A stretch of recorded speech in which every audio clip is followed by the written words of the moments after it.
সংবিধান সংস্কার কমিশনের প্রধান হিসাবে দায়িত্ব নেয়ার ৩ সপ্তাহ আগে সংবিধান নতুন করে লেখার পক্ষে অবস্থান নিয়েছিলেন। আপনি মানে বক্তব্যই দিয়েছিলেন।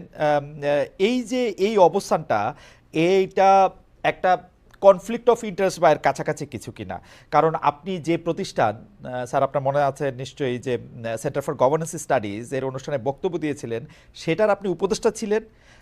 আপনি আহ, আহ, সংবিধান বাতিলের পক্ষ নেয় বা সিজিএস সংবিধানের বাতিলের পক্ষ নেয়, তখন এর প্রতিবাদ করে আবার প্রতিষ্ঠানটির চেয়ারম্যান মঞ্জুর আহমেদ চৌধুরী পদত্যাগ করেছিলেন। স্যার এটারে আপনি কীভাবে দেখেন, যে আপনি যে আগেই বলেছিলেন যে সংবিধানটা আপনি নতুন একটা সংবিধান আপনি চান, সেই জায়গাটা থেকে স্যার যদি একটু বলতেন। এখানে এখানে দু তিনটা বিষয় আছে খালেদ। জি প্রথম স্যার। কথা হচ্ছে সংবিধান বিষয়ক যে বক্তব্যটি আপনি উদ্ধৃত করছেন সেটি সিজিএস এর অবস্থান নয়। আপনি প্রেস কনফারেন্সে প্রথম যখন আমি এই বক্তব্যটা বলি তখন খুব সুস্পষ্টভাবে বলেছি এটা আমার ব্যক্তিগত অবস্থা।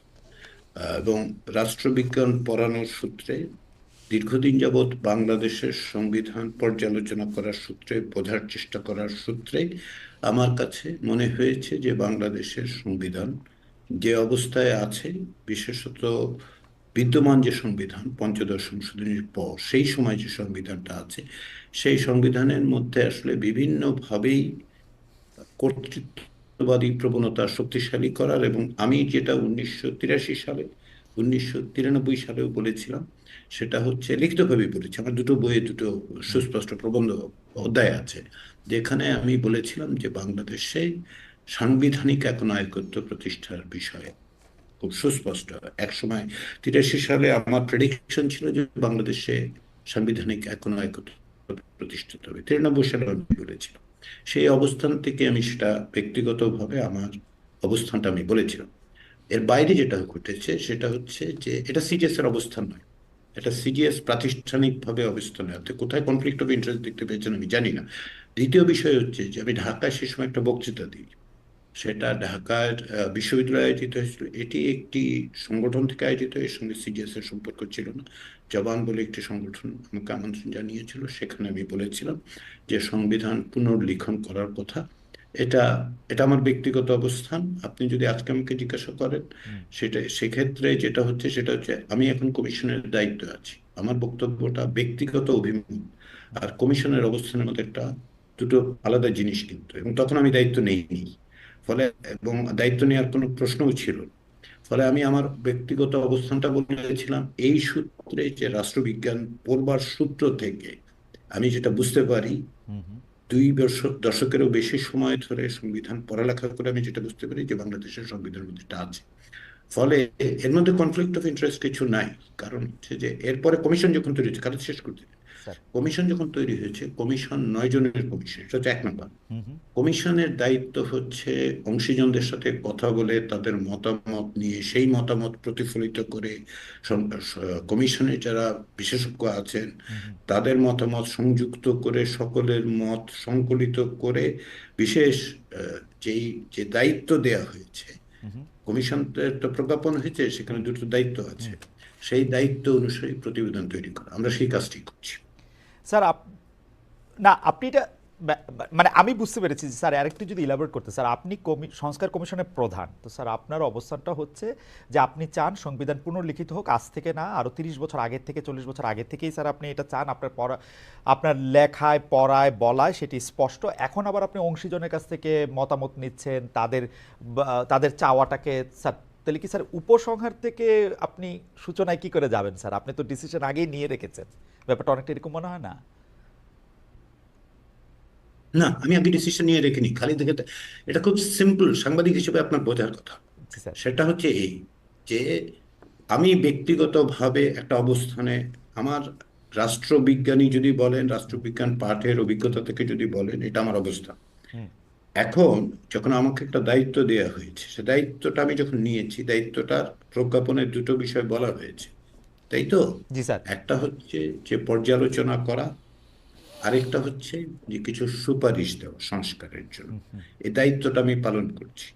এই ক্ষেত্রে শুধু আপনি যদি বলেন যে আমার অবস্থান কি নির্ধারণ করবে, তাহলে বুঝতে হবে যে আপনি এখনো এক কেন্দ্রিক ব্যবস্থা এবং মনে করেন যে সকল ব্যক্তি আসলে একনায়কী মনোভাব নিয়ে চলে, তা নয়। যখন কোনো প্রতিষ্ঠান চলে, যখন কোনো কমিশন চলে, যখন কেউ দায়িত্ব নেন, তখন আসলে সকলের মতামত, গণতান্ত্রিক প্রক্রিয়ার সকলের মতামতের মধ্য দিয়ে একটা সুপারিশ তৈরি হয়। সেদিক থেকে এই সুপারিশের যে কাজগুলো আমরা করছি, সেগুলো সকলের মতামতের প্রতিফলন। সেই মতামতের মধ্যে কমিশনের 9 জন সদস্য, আমি একজন, হুম হুম এর বাইরে হচ্ছে এ পর্যন্ত, আপনাকে আমি বলি সংখ্যাগুলি বললে আপনি বুঝতে পারবেন। আমরা যখন ওয়েবসাইটটা শুরু করি, তখন থেকে 1.5 সপ্তাহ 2 সপ্তাহের মধ্যে 50,000 লোক মতামত দিয়েছে। হুম হুম খেয়াল করুন, 50,000 লোক। আমরা একটা জরিপ করেছি বিবিএস এর মাধ্যমে, হুম হুম 46,000 হাউস হোল্ডে সার্ভেটা করা হয়েছে। হুম হুম এবার সিম্পল ম্যাথ, প্রায় 1 লাখ লোক, তাই তো? হুম এই 1 লাখ লোক, মানে 1 লাখ লোকের মতামত আছে। হুম হুম আমরা সিভিল সোসাইটির অর্গানাইজেশনগুলোর সাথে কথা বলেছি। হুম হুম এর মধ্যে সিভিল সোসাইটি অর্গানাইজেশন সব মিলে টিলে আপনি যদি দেখেন, প্রায় 52টা সংগঠনের প্রতিনিধিরা এসেছিল। হুম আমরা অন্তত পক্ষে 7 জন সংবিধান বিশেষজ্ঞের সাথে কথা বলেছি। হুম তো হুম এরকম আমি একটা হিসাব দিতে পারি আপনাকে। এদের মতামত গুলো তো, এরা অংশীজন বাংলাদেশের, হুম হুম তাদের সংবিধানের বিষয়ে তাদের বক্তব্য আছে, তাই তো? হুম হুম তো এদের এগুলোর থেকেই আসলে একটা সুপারিশমালা তৈরি হবে। হুম এই ধরুন আমাদের কমিশনে অন্য কেউ ওটা যদি মনে করে, ধরুন কথা, আমাকে বাদ দিন, হুম হুম কেউ যদি মনে করেন যে তিনি এইরকম করতে হবে বা ওই রকম করতে হবে, সেটাই সিদ্ধান্ত হবে না। স্যার এটা পরিষ্কার। আমরা একটু সংবিধানের ভিতরে আসি স্যার। আমরা সংবিধানে থাকা রাষ্ট্রের 4 মূলনীতি, মানে এখন পর্যন্ত সংবিধানে যা আছে, জাতীয়তাবাদ, গণতন্ত্র, সমাজতন্ত্র এবং ধর্মনিরপেক্ষতা, এগুলোকে আমরা দেখতে পাচ্ছি যে মুজিববাদের উপকরণ হিসেবে আখ্যা দিচ্ছে বৈষম্য বিরোধী ছাত্র আন্দোলনের নেতৃবৃন্দ। বিজয় দিবসে নাগরিক কমিটির মিছিলে অন্যতম প্রধান স্লোগান ছিল মুজিববাদ মুর্দাবাদ। 72-এর যে 4 মূলনীতি নিয়ে সংস্কার কমিশনের, বা স্যার যদি আপনি আপনাকে জানতে চাই যে আপনার অবস্থান, মতামত বা সুপারিশ কি। আমার প্রশ্নটা এই জন্য যে শেখ হাসিনা প্রবর্তিত ফেসিবাদে 15 বছর ধরে সকল প্রতিষ্ঠানগুলি গলা টিপে হত্যা করার ক্ষেত্রে, মানুষ মারার ক্ষেত্রে, এই ভোট চুরির জন্য, দুর্নীতির জন্য এই 4 মূলনীতিকে আসলে কোনোভাবে দায়ী করা যায় কিনা, মানে স্যার আপনি যদি একটু বলতেন। এখানে দুটো প্রশ্ন আছে খালেদ, জি আসলে আমরা আপনার প্রশ্ন থেকে একটু ডিসেন্টেঙ্গেল করি দুটো প্রশ্নকে, ঠিক আছে? জি একটা হচ্ছে যে 4 মূলনীতির কথা বলেছেন বাংলাদেশের সংবিধানে, যা 1972 সালে গণপরিষদের মধ্য দিয়ে লিখিত সংবিধানে অন্তর্ভুক্ত করা হয়। আপনি সেই 4 মূলনীতির কথা বলছেন, তাই তো? জি জি স্যার। এই যে 4 মূলনীতি 1972 সালে বাংলাদেশের সংবিধানে সংযুক্ত হলো, এর কোনো অতীত ইতিহাস আপনি কি আমাকে বলতে পারেন?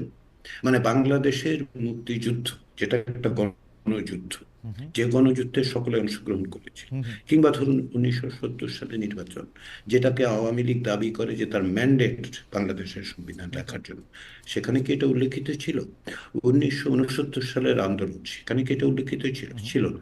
তাহলে পুরো ব্যাপারটাই হচ্ছে 72 সালে যে সংবিধান তৈরি করা হচ্ছে, যা কার্যত একটি দলের দ্বারা তৈরি হচ্ছে। গণপরিষদে সর্বসাকুল্যে 3 জন ছিলেন যারা হুম আওয়ামী লীগ করতেন না, তাই তো? হুম হুম আওয়ামী লীগ 1970 সালে যে নির্বাচন হয়েছিল, তার ভিত্তিতে এই দাবিতে তারা একটা গণপরিষদ গঠন করে। কিন্তু বাংলাদেশের মুক্তিযুদ্ধ তো আসলে সকলে অংশগ্রহণ করেছিল, দল মত নির্বিশেষে। হুম এ বিষয়ে তো আপনার মনে, আমার মনে কোনো সংশয় থাকার কথা, এটা একটা পিপলস ওয়ার, জনযুদ্ধ ছিল। হুম তো তাদের প্রতিনিধিত্ব কি আপনি মনে করেন 1972 সালে যে গণপরিষদ সেখানে ছিল? ছিল না।